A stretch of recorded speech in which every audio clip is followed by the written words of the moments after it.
शिष्यों ने प्रश्न किया, प्रभु ये बताओ कि हम भगवान के स्वरूप को जानना चाहते हैं, भगवान का स्वरूप कैसा होना चाहिए? तो कहा भगवान का स्वरूप, भगवान का एक स्वरूप है, उसका नाम है स्वयंभूलिंग। क्या नाम है? स्वयंभूलिंग। जो शिवलिंग किसी ने स्थापित नहीं किया है, स्वतः ही निकला है जमीन से, ऐसा शिवलिंग क्या है? स्वयंभू शिवलिंग है। आगरा में 2 ऐसे स्वयंभूलिंग हैं जिन्हें मैं जानता हूं। देखो, कैलाश में जो शिवलिंग हैं वो तो साक्षात शिव हैं, लेकिन वो भी स्थापित किए गए हैं। किसने स्थापित किया उन्हें? भगवान परशुराम और उनके पिता जमदग्नि ने स्थापित किया कैलाश में भगवान को। कैलाश में देखिए कैसी भगवान की लीला है। 2 शिवलिंग हैं पास ही पास। अष्टम दिवस की कथा आएगी, उसमें मैं आपको विस्तार से बताऊंगा। 8वें दिन की कथा में पूरा भगवान के 12 ज्योतिर्लिंग और आगरा के जितने भी ज्योतिर्लिंग हैं प्रसिद्ध, उन सब की कथा होगी। तो कैलाश भगवान के द्वारा स्थापित हैं, भगवान परशुराम ने स्थापित किए, तो उन्हें स्वयंभू ज्योतिर्लिंग नहीं कह सकते। रावली महादेव राजा मानसिंह के द्वारा स्थापित हैं, उन्हें भी नहीं कह सकते। राजेश्वर नाथ राजा खेड़ा के एक साहूकार के द्वारा स्थापित हैं। आगरा में एक बलकेश्वर नाथ और दूसरे हमारे पृथ्वीनाथ, इनका कोई पता नहीं किसने स्थापित किए। पृथ्वीनाथ मंदिर आप सोचते होंगे पृथ्वीराज चौहान ने स्थापित किए, नहीं। पृथ्वीराज चौहान तो जब यहां रुका, उसने अपना घोड़ा बांध दिया। रात्रि अंधेरे में पता नहीं लगा, शिवलिंग से बांध दिया, लेकिन वो घोड़ा खुल जाता था। सुबह मालूम चला कि ये घोड़ा क्यों खुल रहा है, तो मैंने शिवलिंग पर बांध दिया है। तब उस शिवलिंग के चारों ओर परकोटा खींच के पृथ्वीराज चौहान ने मंदिर बनवाया था, लेकिन शिवलिंग की स्थापना उसने भी नहीं की थी, क्योंकि वो स्वयंभू शिवलिंग है। बोलिए पृथ्वीनाथ भगवान की जय, बलकेश्वर नाथ भगवान की जय। तो ये दोनों स्वयंभू हैं जो स्वयं प्रकट हो गए हैं, और हम सब लोग बड़े धन्य हैं, क्योंकि हमारी तो ये कथा का प्रारंभ ही स्वयंभू भगवान पृथ्वीनाथ जी से ही हुआ है। कलश यात्रा प्रारंभ हुई, पृथ्वीनाथ जी के दर्शन से ही ये कार्य प्रारंभ हुआ। तो पृथ्वीनाथ जी स्वयंभू हैं। आप सब लोगों ने दर्शन किए हैं, जिन्होंने नहीं किए हैं जरूर दर्शन करें। भगवान साक्षात विराजते हैं, मनोकामनाओं को सिद्ध कर देते हैं, इसमें कदापि कोई संदेह नहीं। तो भगवान का एक स्वरूप बताया कि स्वयंभू ज्योतिर्लिंग। सैंपों में भी एक स्वयंभू ज्योतिर्लिंग है, सैंपो घोड़ा। तो ऐसे स्वयंभू ज्योतिर्लिंग का एक स्वरूप होता है भगवान का, और दूसरा कि भगवान को यदि स्थापित किया जाए तो उनकी आकृति कैसी हो? ज्योतिर्लिंग के समान हो। जैसी आप दीपक में बत्ती लगाते हैं ना, दीपक में बत्ती जलाते हैं, तो बत्ती लग करके जैसी ज्योति बनती है ना, इस तरह की उसी तरह का शिवलिंग होना चाहिए। शिवलिंग कैसा हो कि भगवान की जैसे दीपक की ज्योति होती है उस आकृति का ज्योतिर्लिंग हो, उसकी पूजा का विशेष महत्व है। स्वयंभू का तो है ही, लेकिन उसका भी विशेष महत्व बताया गया। इनके दर्शन से प्राणी का कल्याण हो जाता है। फिर कहा इसके अलावा बाणलिंग, बाणलिंग कहते हैं नर्मदा नदी में से निकले हुए शिवलिंग। मां नर्मदा में से शिवलिंग निकलते हैं। मां नर्मदा में से निकले हुए शिवलिंगों को बाणलिंग कहते हैं। बाणलिंग की तो इतनी महिमा है कि उस आकृति की तो प्रतिष्ठा भी कराने की आवश्यकता नहीं है, उसमें तो स्वयं भगवान विराजते हैं। वहां का तो हर कंकड़ शंकर के समान है, कंकड़ कंकड़ में शंकर है। तो नर्मदा से निकला हुआ जो शिवलिंग हो उसका आप पूजन करें, उसका दर्शन करें तो अक्षय पुण्य प्राप्त होता है। अब और एक शिवलिंग जिसके बारे में वेद क्या कह रहे हैं, शास्त्र क्या कह रहे हैं। वेदोक्तम विधिनाम सम्यक संपूर्णम फल सिद्धये पूजयेत परया भक्त्या पार्थिव लिंगम उत्तमम। पार्थिव लिंगम उत्तमम, पार्थिव लिंग जहां इनमें से कोई ना हो तो वहां क्या करे, मिट्टी का ही शिवलिंग बना ले। मिट्टी के शिवलिंग को कहते हैं पार्थिव शिवलिंग। क्या कहते हैं, पार्थिव शिवलिंग। पार्थिव शिवलिंग की बड़ी महिमा है। पार्थिव शिवलिंग एक प्रधान शिवलिंग बनाया जाता है और छोटे छोटे संख्या के हिसाब से बनाए जाते हैं। तो पार्थिव लिंग जो है, पार्थिव शिवलिंग जो है, उनकी पूजा का विशेष महत्व है। और मिट्टी से शिवलिंग बनाए, वेदोक्त विधि से संपूर्ण कामनाओं की सिद्धि के लिए यदि कोई भक्त मिट्टी का शिवलिंग बनाकर ही उसमें शिव का पूजन करता है तो वह भगवान शिव की कृपा का पात्र बन जाता है। भगवान शिव की कृपा उस पर उसी समय से होने लगती है। पार्थिव शिवलिंग चिकनी मिट्टी के बनाए जाते हैं। जब आप बनाते समय जब हाथ में आपके मिट्टी हो, मिट्टी को जब आप गोला बना रहे हैं उस समय भगवान से कामना करें कि हे प्रभु पार्थिव लिंग, हे प्रभु शिव, हमारी इस मनोकामनाओं को पूरा करो, तो निश्चित रूप से वो कामना सिद्ध हो जाती है, इसमें कदापि कोई संदेह नहीं। लेकिन बनाते समय आप उसमें अपनी भावना जरूर दें। बनाते समय आप भावना करें प्रभु हमारा ये काम हो, तो वह काम निश्चित हो जाएगा। कितने पार्थिव लिंगों की पूजा से क्या फल मिलता है ये बताया कि विद्या प्राप्ति के लिए कोई अगर बच्चा कंपटीशन की तैयारी कर रहा है और बार बार असफल हो जाता है तो ऐसे विद्यार्थी को, ऐसे बच्चे को 1000 मिट्टी के शिवलिंग बनाकर उनका पूजन करना चाहिए। अब आप सोचेंगे कि 1000 कैसे बनेंगे?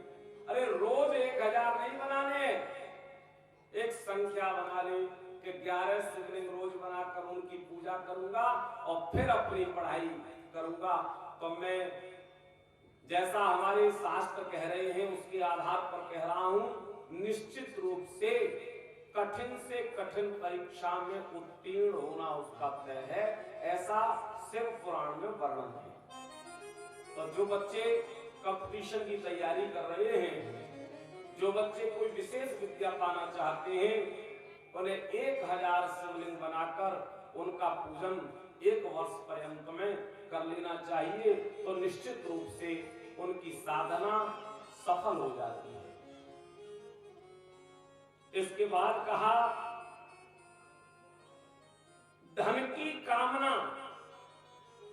कोई ये चाहे कि हमें विद्या नहीं चाहिए, हमें तो धन चाहिए, बस क्या चाहिए? केवल धन। तो ऐसे धनार्थी को, जो धन की कामना करता है, धन की कामना वाले को मिट्टी के 500 शिवलिंगों को बनाकर उनका वेदोक्त विधि से पूजन करना चाहिए, ऐसा पुराण का कथन है। ऐसा शास्त्र कह रहा है कि आप 500 शिवलिंग बनाएं तो धन की कमी नहीं रहेगी, धन नित्य निरंतर बढ़ता रहेगा। चिकनी मिट्टी के 500 शिवलिंग बनाकर उनका विधिवत पूजन करें। शिवलिंग बहुत ज्यादा छोटा भी नहीं होना चाहिए और बहुत बड़ा भी नहीं होना चाहिए। भगवान का उसमें आकार स्वरूप दिखना चाहिए। ये नहीं कि मिट्टी की छोटी छोटी गोली बना के रखते गए, नहीं, बनाइए विधिवत, चाहे 10 बनाओ, लेकिन बनाओ। और हर शिवलिंग को बनाते समय उसमें अपनी कामना रखो, तो निश्चित रूप से उस कामना की सिद्धि हो जाती है। ऐसा यहाँ पार्थिव शिवलिंग का विधान शास्त्र ने कहा। और कहा कि जिसे वैभव चाहिए, जिसे वस्त्रों की अभिलाषा है, आभूषणों की अभिलाषा है, तो 1500 पार्थिव लिंग बनाकर उनका पूजन करे, तो वह संसार में बड़े से बड़े वैभव को पा जाता है। और मोक्ष की कामना वाला व्यक्ति, मोक्ष की कामना वाले के लिए कहा है कि 1 करोड़ शिवलिंग। अब आप कहेंगे 1 करोड़ शिवलिंग, पिछले वर्ष हमारे चिरपरिचित व्यास हैं देवकी नंदन ठाकुर जी। देवकी नंदन ठाकुर जी ने 1 करोड़ पार्थिव लिंग बनवाए थे पिछले वर्ष, और सबने उनका पूजन किया था। तो ऐसा कहीं आयोजन हो रहा हो, वहां आप पहुंच जाएं और उन केवल 1 करोड़ शिवलिंगों को नमन कर लें, तो मोक्ष की सिद्धि हो जाती है, मोक्ष मिल जाता है। और किसी को भूमि की, भवन की कलश यात्रा प्रारंभ हुई, पृथ्वीनाथ जी के दर्शन से ही ये कार्य प्रारंभ हुआ। तो पृथ्वीनाथ जी स्वयंभू हैं, आप सब लोगों ने दर्शन किए हैं, जिन्होंने नहीं किए हैं जरूर दर्शन करें। भगवान साक्षात विराजते हैं, मनोकामनाओं को सिद्ध कर देते हैं, इसमें कदापि कोई संदेह नहीं है। तो भगवान का एक स्वरूप बताया कि स्वयंभू ज्योतिर्लिंग, सैंपों में भी एक स्वयंभू ज्योतिर्लिंग है, सैंपो भोला। तो ऐसे स्वयंभू ज्योतिर्लिंग का एक स्वरूप होता है भगवान का। और दूसरा कि भगवान को यदि स्थापित किया जाए तो उनकी आकृति कैसी हो? ज्योतिर्लिंग के समान हो। जैसी आप दीपक में बत्ती लगाते हैं ना, दीपक में बत्ती जलाते हैं, तो बत्ती लग करके जैसी ज्योति बनती है ना, इस तरह की, उसी तरह का शिवलिंग होना चाहिए। शिवलिंग कैसा हो कि भगवान की जैसे दीपक की ज्योति होती है, उस आकृति का ज्योतिर्लिंग हो, उसकी पूजा का विशेष महत्व है। स्वयंभू का तो है ही, लेकिन उसका भी विशेष महत्व बताया गया। इनके दर्शन से प्राणी का कल्याण हो जाता है। फिर कहा इसके अलावा बाणलिंग। बाणलिंग कहते हैं नर्मदा नदी में से निकले हुए शिवलिंग। मां नर्मदा में से शिवलिंग निकलते हैं। मां नर्मदा में से निकले हुए शिवलिंगों को बाणलिंग कहते हैं। बाणलिंग की तो इतनी महिमा है कि उस आकृति की तो प्रतिष्ठा भी कराने की आवश्यकता नहीं है, उसमें तो स्वयं भगवान विराजते हैं। वहां का तो हर कंकड़ शंकर के समान है, कंकड़ कंकड़ में शंकर है।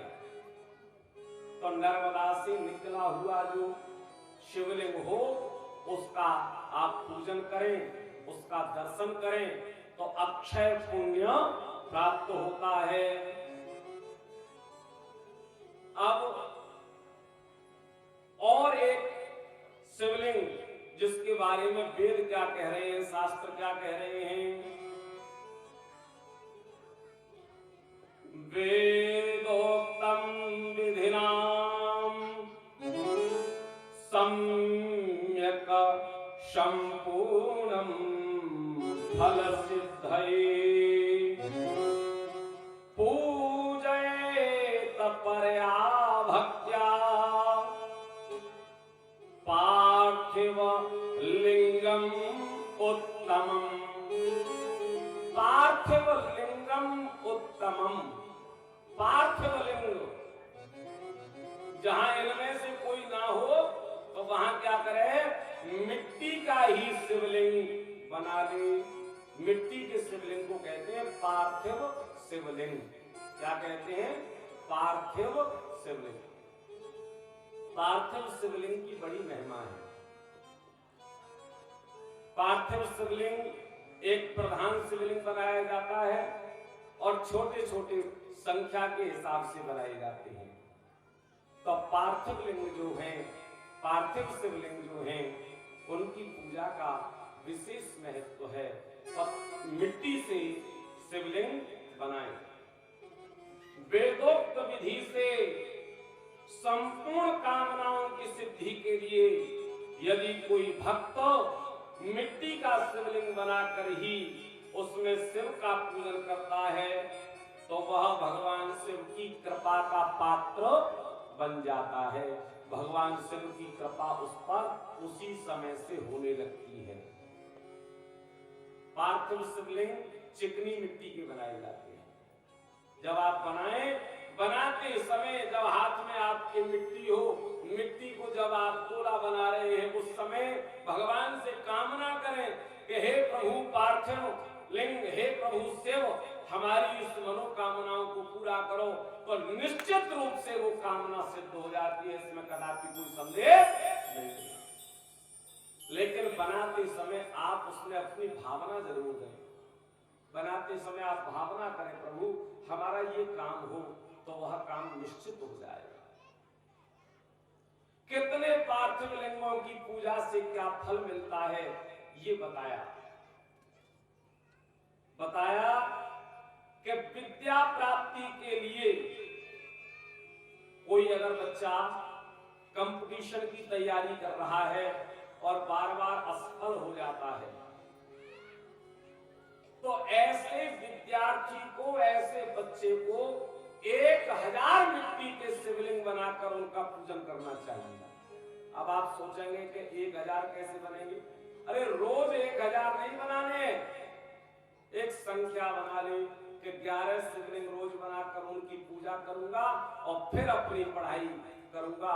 तो मैं जैसा हमारे शास्त्र कह रहे हैं उसके आधार पर कह रहा हूं, निश्चित रूप से कठिन परीक्षा में उत्तीर्ण होना उसका तय है, ऐसा शिव पुराण में वर्णन है। तो जो बच्चे कंपटीशन की तैयारी कर रहे हैं, जो बच्चे कोई विशेष विद्या पाना चाहते हैं, उन्हें 1000 शिवलिंग बनाकर उनका पूजन 1 वर्ष पर्यंत में कर लेना चाहिए। तो निश्चित रूप से उनकी साधना सफल हो जाती है। इसके बाद कहा धन की कामना, कोई ये चाहे कि हमें विद्या नहीं चाहिए, हमें तो धन चाहिए, बस क्या चाहिए? केवल धन। तो ऐसे धनार्थी को, जो धन की कामना करता है, धन की कामना वाले को मिट्टी के 500 शिवलिंगों को बनाकर उनका वेदोक्त विधि से पूजन करना चाहिए, ऐसा पुराण का कथन है। ऐसा शास्त्र कह रहा है कि आप 500 शिवलिंग बनाएं तो धन की कमी नहीं रहेगी, धन नित्य निरंतर बढ़ता रहेगा। चिकनी मिट्टी के 500 शिवलिंग बनाकर उनका विधिवत पूजन करें। शिवलिंग बहुत ज्यादा छोटा भी नहीं होना चाहिए और बहुत बड़ा भी नहीं होना चाहिए। भगवान का उसमें आकार स्वरूप दिखना चाहिए। ये नहीं कि मिट्टी की छोटी छोटी गोली बना के रखते गए, नहीं, बनाइए विधिवत, चाहे 10 बनाओ, लेकिन बनाओ।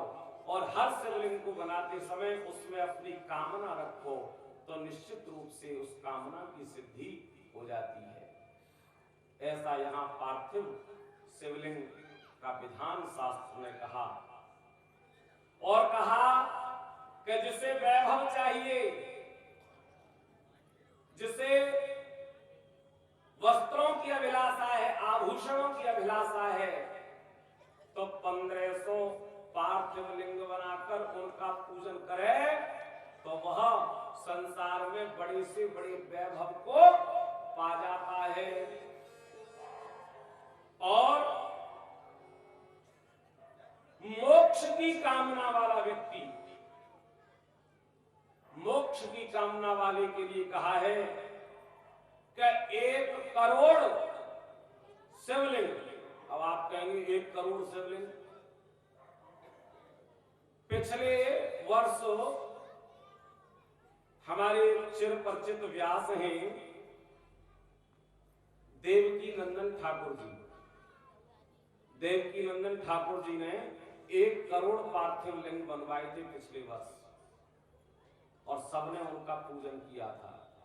तो ऐसा कहीं आयोजन हो रहा हो, वहां आप पहुंच जाएं और उन केवल 1 करोड़ शिवलिंगों को नमन कर लें, तो मोक्ष की सिद्धि हो जाती है, मोक्ष मिल जाता है।